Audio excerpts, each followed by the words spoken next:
Hey guys, what's going on? So I just wanted to comment on the situation that happened between Dr. Judy Mikovits and Dr. Andrew Kaufman. If you have not heard about it yet, I'm going to put the links in the videos below so you can check it out. So let me just begin by saying, one thing that makes science is the fact that there is objectivity. But one thing that separates science from religion is the fact that there is religion is subjective based on feelings. Science is objective based on facts, based on observations. And the scientific method has a certain set of rules that you should follow in order to keep this methodology, the order, the staying true to the science in order for it to still be called a science. And when you base your hypothesis, your theories, on feelings, then it doesn't become science, it becomes a religion. So when you find a new virus, there are a certain set of rules that you have to follow. There's Koch's postulates, that you follow these rules, and this is what determines whether something new, a new virus, a new I think they even use it with bacteria, a new microbe is discovered, right? Kind of like when you're like watching National Geographic and they're like, oh, this is a new animal before. They pluck that animal out of the environment and they, put it against other animals to see if there are any other new animals like it. And if they haven't found any new animals, then they can deem that new animal a new animal. I hope that makes sense.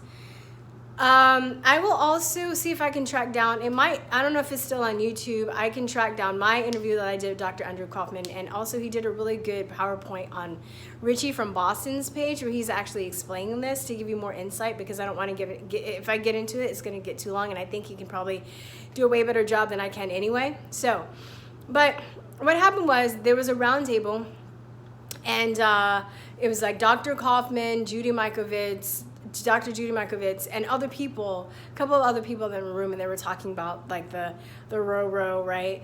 And Dr. Kaufman was like, well, I don't understand how you can say we're saying Judy if it hasn't been isolated. And then she ended up contradicting herself, and then she ended up getting it was uncomfortable. But I'm really appreciate the fact that he did not let her get away with skating away with changing the subject. I know there are other people that have asked her the same questions, and she just kind of changes the subject. Now, I'm not like, I don't think she's a shill. I don't think she's working for the other side. I don't think she has malintent whatsoever. I really sincerely think she's a good person and she means well. But you have to also think about it too. If a lot of scientists, the way they're trained in school, they're trained by they don't really do research, they just kind of do what they're told, and if they don't question things at a deeper level, they actually end up going down the wrong path. So it's like, this is one of the reasons why it's been like, so long that we haven't had a cure for AIDS, right? Like, I mean, it's gonna be like the year 3000, they're like, oh, there's still no cure for AIDS, there's no cure for cancer. I mean, there is, but according to the mainstream model, right? There is for AIDS, but according to the mainstream model, if we're following that model, we're never gonna find a cure. And then it's like the people that take the alternative routes that do find cures, they're constantly harassed, they get their medical license taken away from them, they get death threats, some even get murdered, okay, they get their careers ravaged. So there is definitely, if you look at the system above it all, there is malintent, there is conspiracy.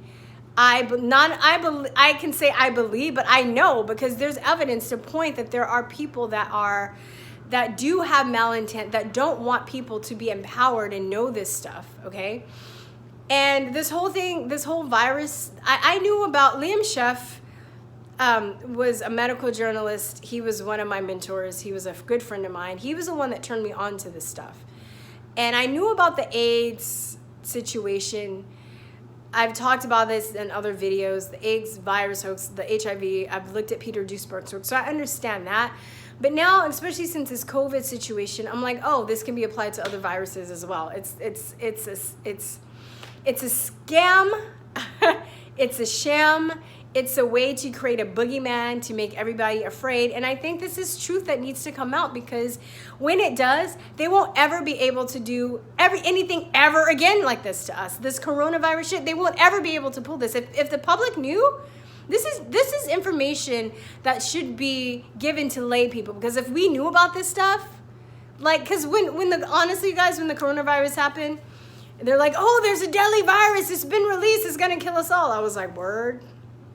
Like, I wasn't even tripping, right? But all the people that didn't know, they didn't understand how this stuff worked, that watched too many, they watched too many movies about the predictive programming, they watched too much, I don't know, like Outbreak or The Stand, or, pick any of your run-of-the-mill, like, virus, end of the world, apocalyptic movies, right? So people are like running around in circles, oh my God, I'm gonna die, it's a virus, it's gonna kill us all, they can't see it, right? So they're basically relying on the trust of these authoritarians, these high priests to tell us, about this, but while they're just letting their common sense go out the window. Like, why is the homeless people still alive? If it's such a rapid virus that's just running around killing everybody, right? The homeless people, they have really bad immune systems. They have poor sanitations. They're actually outside on the street where the virus is running rampant, right? They should have been the first ones to go, right? These masks that can, are supposed to protect us, where, when we do hear about things, the virologists, they wear hazmat suits. This is common sense. Like, you don't even need to be a scientist to know this stuff, but you just look around and be like, oh, well, that doesn't make sense, or that doesn't make sense. And, so going back to the situation, I think that a lot of people are uncomfortable about calling people out in their own movement. And I don't even think that he had malintent for doing it, but he's just like, you know what? We have to get this right. We have to, be honest about this and not, capitulate to our ego. Because it's like when you start naming your credentials, when you start getting happy, but you can't have a conversation about something, when you start like changing the subject, I really think it does come down to your ego. Because if the end result is helping people, it shouldn't matter about being right. And if you're worried about being right and being correct, then you're not on the right path. Because I've had to change my train of thought. A lot of scientists, they've had to change their train of thought in order to get to the point where they can actually help people. Peter Duesberg is one of the most honest scientists that there is. I think he discovered oncogene, the retrovirus, and then he ended up changing his mind. He was like, oh, well, I discovered this, but then he was like, you know what? I don't think it does what I thought it did. And then, and they attacked him. But that's the nature of science. You're supposed to keep asking questions, and those questions lead to more questions. And you're supposed to have conversation, and you should have open debate. But it was just, the host actually was annoying to me, because he was trying to make Dr. Kaufman out for being the bad guy for questioning something that is incorrect. And had the host even known, it's like he would have probably allowed that conversation to flourish instead of getting all uncomfortable when things got uncomfortable. And just not the way to handle things. So it's people like Dr. Kaufman, it's people like Dr. Cowan.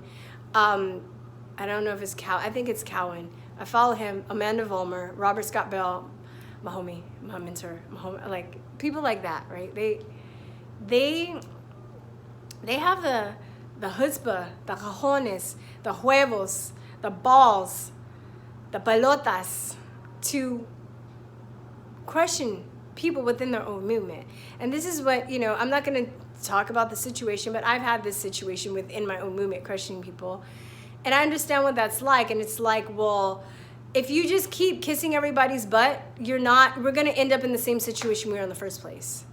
So it's like you can't, back down because people's feelings are going to get hurt. Because the cost of this is people's lives are going to be lost if we don't get this right.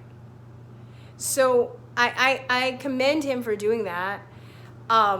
It's not easy. I know people are going to come down on him and try and make him look like the bad guy, but he's definitely one of the good guys. The people that have the courage to stand out and speak the truth, even though their voice shakes, these are the people that are going to change the world.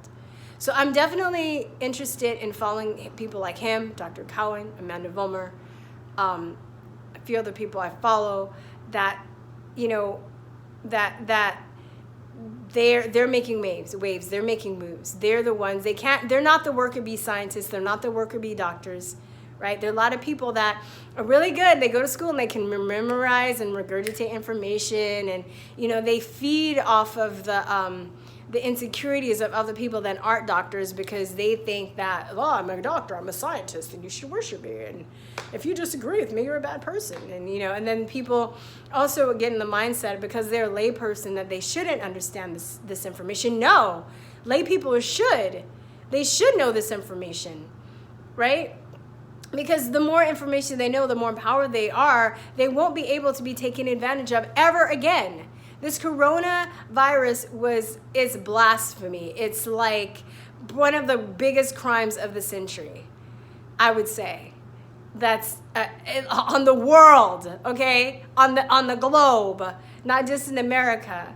So I definitely, support people that are willing to go for the truth, to question the truth, to make sure the truth sees the light, even though it's not easy. Nobody ever said it was going to be easy. It never is easy. I don't get it easy. You don't get it easy. You go down that path. It's a harder life, but a better life. But it's worth it, I do believe. So I'm going to leave the comments down. I'm going to leave the links in it's called the description section. That's what it's called. I'm going to leave them down there. You guys look at it. Go leave your comments on the other pages. Please watch it. Let me know what you think. I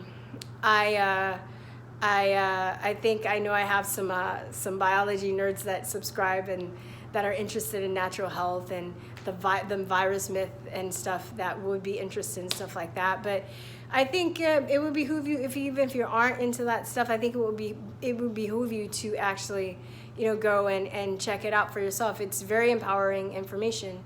Once you go down that rabbit hole, you can't be scared again. It really gives you it's like a coat of armor that you wear when people throw their scientific gibberish at you that's not true. The scientists, I call them scientists, not scientists, because at that point, if you're just memorizing, regurgitating, it becomes a religion. It's not science. It's not objective. It's based on people's ego and their feelings and the fact that they don't want to seem wrong or be wrong, and they want to be right instead of doing what is right. So, all right, guys, I will talk to you later. Peace and love. Bye-bye. Mwah.